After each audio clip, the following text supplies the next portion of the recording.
सच्ची गुरु माता के सच्चे बेटा बेटियों, तुम्हारे दर्शन करके मैं धन्य हो जाता हूँ। मुझे ऐसा लगता है कि श्री हरि और सदगुरु तुम्हारे हृदय में विराजमान है।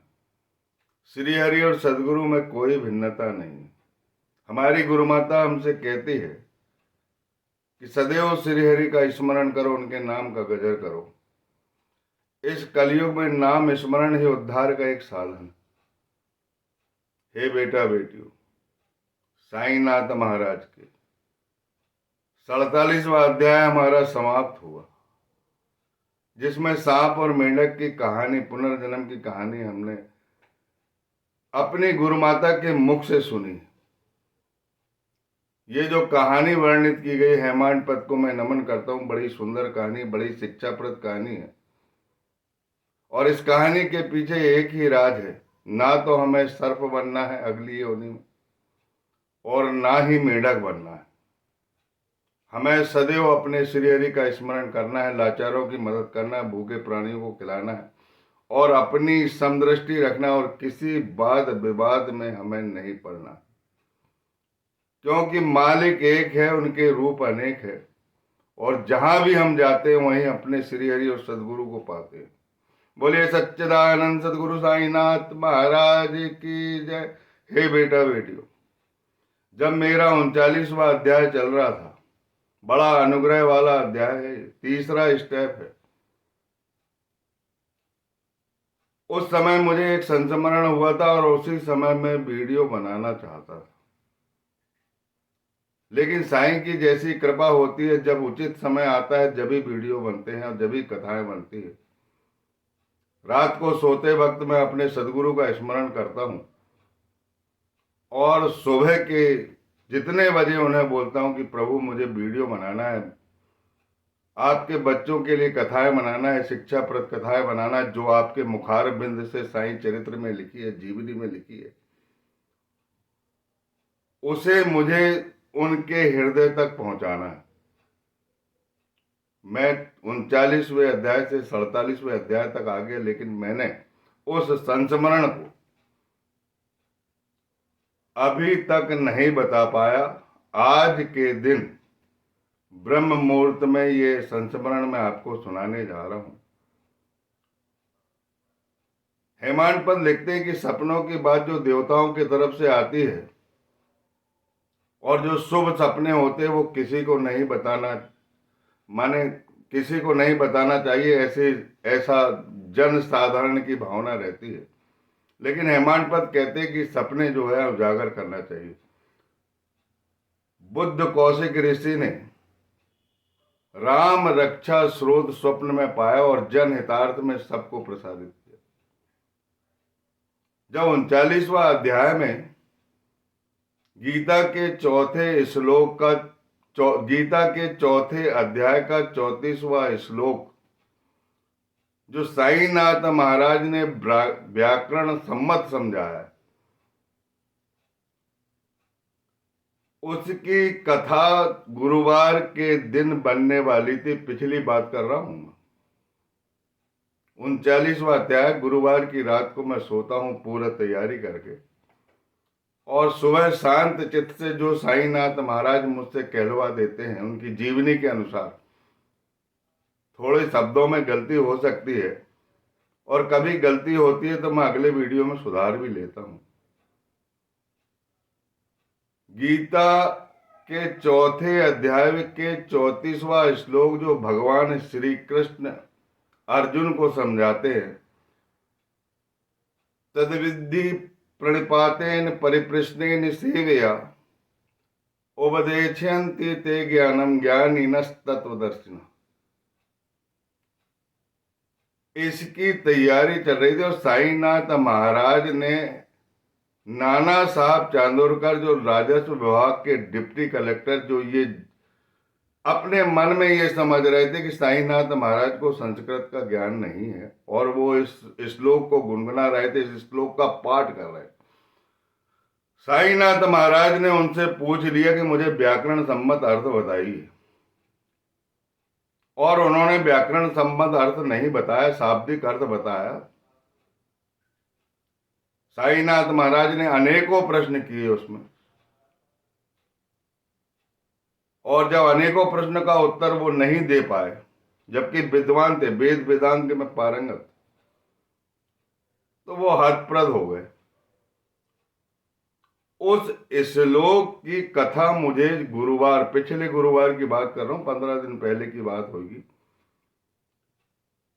उस रात को मैं साईनाथ महाराज का स्मरण करके सोता हूं, उनके चरण पकड़ के सोता हूं। और साईनाथ महाराज में शायद 12 बजे भी सोऊं तो वो मुझे 4 बजे निद्रा से जगा देते। आलाराम फेल हो जाता है, लेकिन साईनाथ महाराज की घड़ी और समय चक्र कभी फेल नहीं होता। वो आशीर्वाद जरूर देते हैं। उनके चरण पकड़ने का यही कारण है कि वो समय पर सारे काम करवाते। उसी रात को मुझे एक दृष्टांत होता है।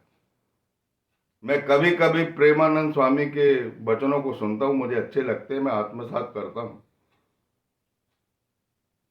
एक रंगमंच मुझे दिखाई देता है, वो कहां दिखाई देता है ये उस जगह मुझे याद नहीं, और वो रंगमंच है, उत्तर मुखी रहता है, लोग दक्षिण मुख बैठते हैं।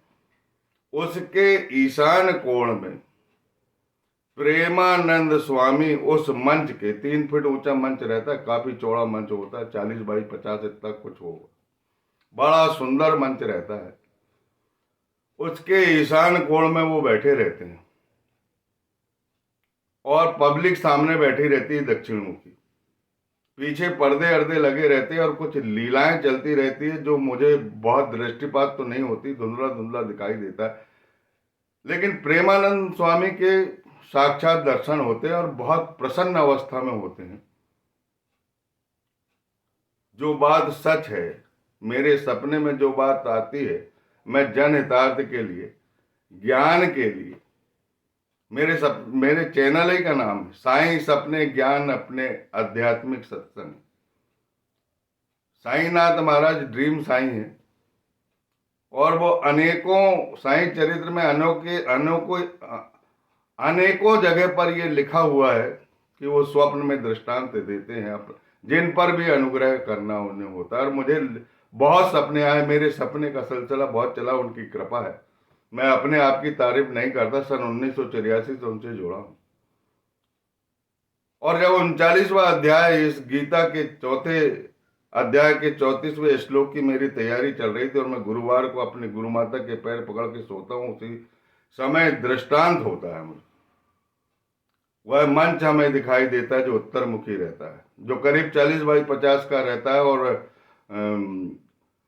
3 फीट ऊंचा रहता है। उसके ईशान कोण पर प्रेमानंद स्वामी बैठे रहते, पैर लटका के।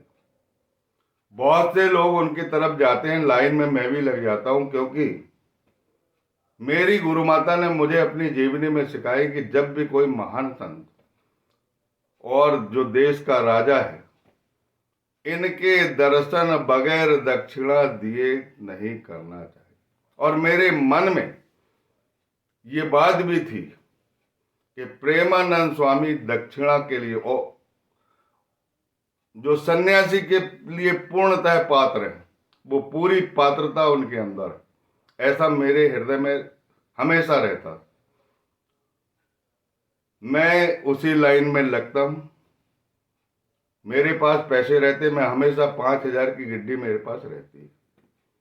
मैं 5,000 से कम रुपए रख, कभी कभार ऐसा होता है कि मेरे पास 5,000 रुपए नहीं रहते। उस समय मैं प्रार्थना करता हूं कि साईनाथ महाराज, मेरे जेब में पैसा होना, ना तो मुझे एटीएम चाहिए ना मोबाइल चाहिए, लेकिन मेरे जेब में पैसा होना चाहिए, मुझे अच्छा लगता है। मेरे पास पैसे रखे रहते, मैं उसमें से 100 का नोट निकालता हूं। लाइन में जब उनके नजदीक पहुंच जाता हूं तो प्रेमानंद स्वामी उसी ईशान कोण पे खड़े हो जाते,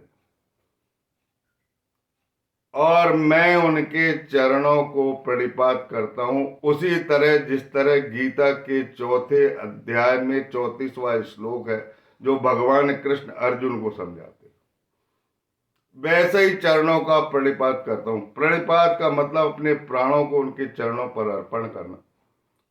और मैं लेटता हूं और उनसे गुरु जी से कहता हूं कि इन चरणों को मेरी हथेली पे रखो। गुरु जी की वेशभूषा में नीचे के दो दांत दिखाई नहीं देते और हमेशा हंसमुख दिखाई देते। जो दिख रहा है वो बता रहा हूं। वो प्रसन्न अवस्था में अपने चरणों को रखते। बहुत छोटे छोटे पैर रहते उनके, उनके पंजे बड़े नहीं रहते। मैंने उनको पूर्णतः देखा भी नहीं, कभी सुन लेता हूं। कुछ बात मुझे उनकी बातें अच्छी लगती है और वो अच्छा ज्ञान भी देते हैं। उन्होंने प्रसन्नता पूर्वक मेरे दोनों हाथों की हथेली पर अपने चरण रख दिए और वो मुझे इतने कोमल लग रहे थे, भार बिल्कुल नहीं लग रहा था। जबकि उनके शरीर का कुछ ना कुछ वजन होगा, लेकिन मेरी उंगलियां चिप जाती। लेकिन मेरी उंगलियां, इतना आराम लग रहा था, इतना अच्छा लग रहा था, बहुत कोमल, कपास से भी ज्यादा, मक्खन से भी ज्यादा कोमल उनके चरण लग रहे।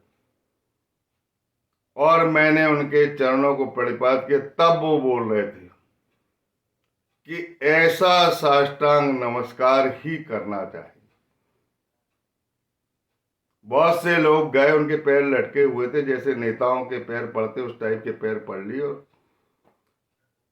चरणों पर गिरना और उड़ जाना प्रणिपात नहीं कहलाता। चरणों पर गिरना माने तन मन धन और शरीर से चरणों, शरीर अर्पित कर देना। ये शरीर उनके चरणों के निमित्त बना। फिर मैं अपने जेब से 100 का नोट निकालता हूं और मैं सोचता हूं कि 100 का नोट देना उचित नहीं, तो एक सिक्का मैं अपने जेबे में धकेलता हूं जो नोट के नीचे रहते हैं। उस सिक्के को उस पे रखता हूं, वह सिक्का धरती माता पे गिर जाता है और 100 का नोट मैं उन्हें देता हूं। फिर धरती से उठा के फिर देता हूं और वो ग्रहण कर लेते हैं और हंसते हैं। और मैं उनसे ये भी कहता हूं कि आप दक्षिणा के लिए पात्र सन्यासी, आपके दर्शन श्रीहरि के दर्शन के समान। तो वो मुझे उस रंगमंच को छोड़कर गलियों में ले जाते हैं जहां धूल रहती। पथरीली गलियों में चलते हैं और पूरा श्लोक जिसे मैं 39वें अध्याय में बताना चाहता था, वो पूरा वो ध्यान पूर्वक सुनते। जो साईनाथ महाराज ने अपने मुखार बिंद से नाना साहब चांदोरकर डिप्टी कलेक्टर को समझाया, उस बात को मैं पूरा उन गलियों में बखान करता हूं। उसमें एक एक शब्द का अर्थ बताता हूं, तद्विधि का अर्थ बताता हूं, प्रणिपात का अर्थ बताता हूं, परिप्रश्न का अर्थ बताता हूं, परि क्यों लगा है, प्रश्न क्या है, ये सब बताता हूं। सेवा का अर्थ बताता हूं। उपदेशयन्ति ते ज्ञानम, ज्ञान की जगह अज्ञान शब्द का अगर प्रयोग हो जाए तो उसके संबंध में बताता, जो साईनाथ महाराज ने मुझे बताया, जो साईनाथ महाराज की जीवनी से मुझे प्राप्त हुआ। मैं भी आश्चर्यचकित हो गया कि साईनाथ महाराज ने कभी संस्कृत नहीं पढ़े, कोई पाठशाला नहीं गए, कुछ किसी ज्वाइन नहीं करे, लेकिन उन्होंने गुरु को प्रसन्न किया था। 12 वर्ष तप किया था नीम की पेड़ के नीचे। गुरु का प्यार मिला, गुरु का स्पर्श मिला, ब्रह्म ज्ञान हो गया। पंच प्राण 5 इंद्रियां, मन बुद्धि अहंकार और 10 शर्तें, साईनाथ महाराज उसके विजेता थे। वो सारी बातें ये भी बताया कि भगवान कृष्ण स्वयं ज्ञान अवतार, और अर्जुन से कह रहे हैं कि आत्मज्ञानी संत से तत्व का ज्ञान लो, उनके चरणों को प्रणिपात करो और प्रश्न करो। वाक्य जाल की तर्क कुतर्क की दृष्टि से नहीं, मोक्ष प्राप्त करने की दृष्टि से, आध्यात्मिक उन्नति करने की दृष्टि से, इस संसार को भवसागर से पार, इस संसारिक जीवन को भवसागर से पार करने के लिए प्रश्न करो। वो तुम्हें ज्ञान दे, चाहते तो वो खुद ज्ञान दे देते। लेकिन उनका जो अगला अवतार है उसकी वह भविष्यवाणी कर रहे थे, आने वाले जीवन में संत ही मेरी प्राण और आत्मा रहेंगे, संत ही मेरे आत्मा और उनके शिष्य मेरे प्राण रहेंगे, जो उनके इशारे उनको आत्मसात करेंगे। उनको ज्ञान देंगे, तत्व ज्ञान। वो मेरा काम करेंगे, मेरा प्रतिनिधित्व करेंगे, मेरा ही स्वरूप रहेंगे, मैं और उनमें कोई भिन्नता नहीं रहेगी। उनका सम्मान करने के लिए उन्होंने ज्ञान उन्हें नहीं प्रदान किया और ये बोला कि तत्व आत्मज्ञानी संतों से ज्ञान प्राप्त करना है।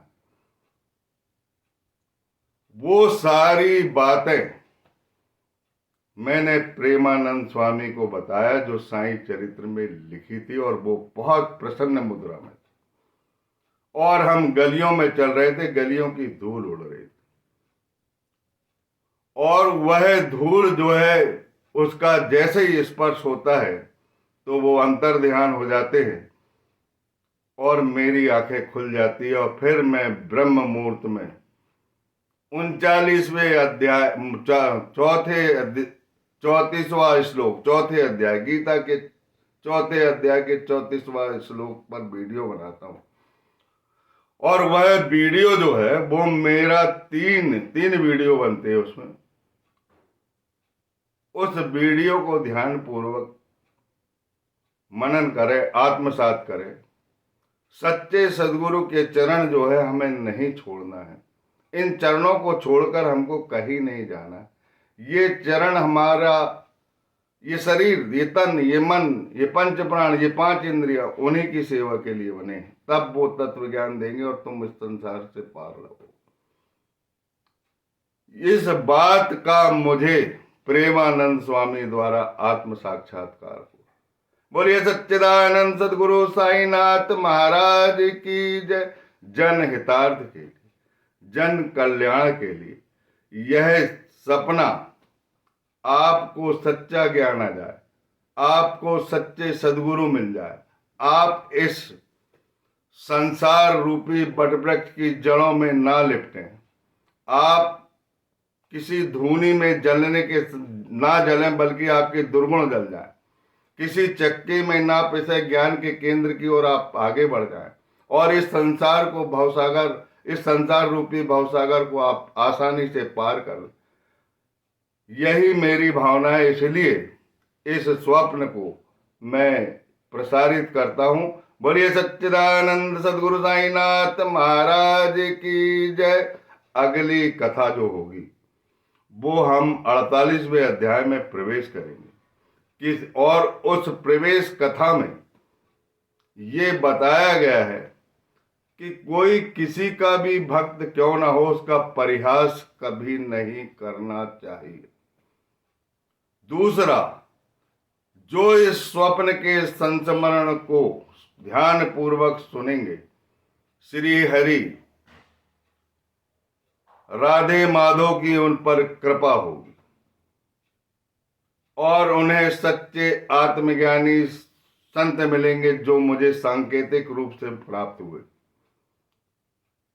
और ये जरूरी नहीं है कि आप संत के पास जाओ, संत को अपने हृदय में बुलाओ और उनके लिए अपना तन मन धन और ये शरीर उनके निमित्त कर दो, उनकी सेवा के निमित्त कर दो।